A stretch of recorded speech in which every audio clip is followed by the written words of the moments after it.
Welcome to our patient education video on common upper limb fractures, brought to you by Adelaide Shoulder and Upper Limb Clinic. I'm Dr. Oscar Brumby-Rendell, an upper limb orthopaedic surgeon, and I'm here to guide you through understanding the common upper limb fractures such as distal radius, humeral shaft, and finger fractures.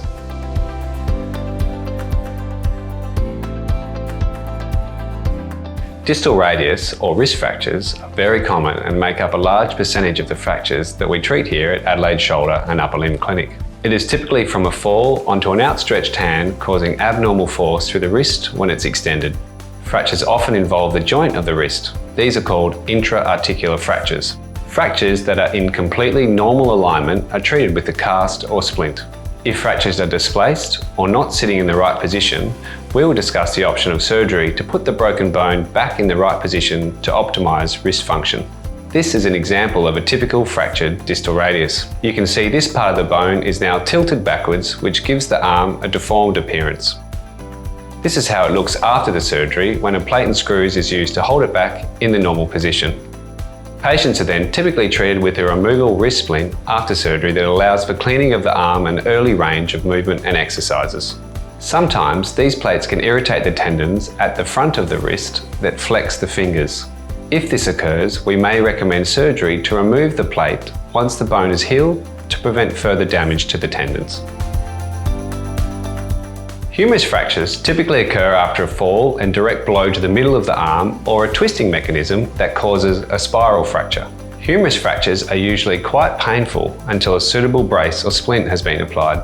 They are difficult to fully immobilise, and as such, even with the sling or splint, are still painful on shoulder or elbow movements.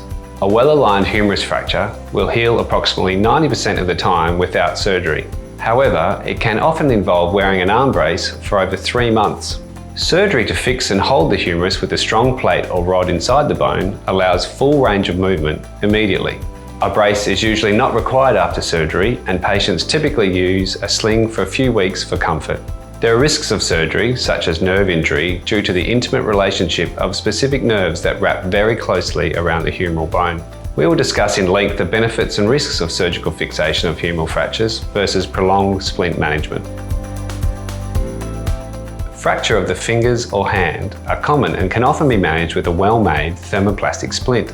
If the fractures are not sitting in appropriate alignment or there is deformity of the finger, then surgery may be recommended. Bones in the fingers and hand are small and require very specific plate and screw instruments. The anatomy of ligaments and muscles and tendons in the hand is very intricate, and any surgery to the hand or fingers can cause stiffness due to scarring.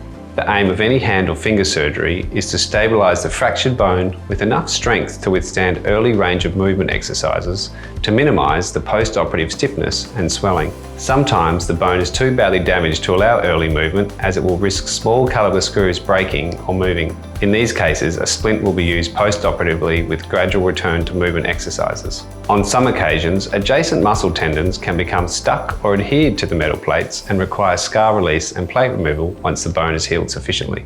This presentation forms part of the Adelaide Shoulder and Upper Limb Clinic's online educational series. If you would like to view more of our online education materials, please visit our website asulc.com.au.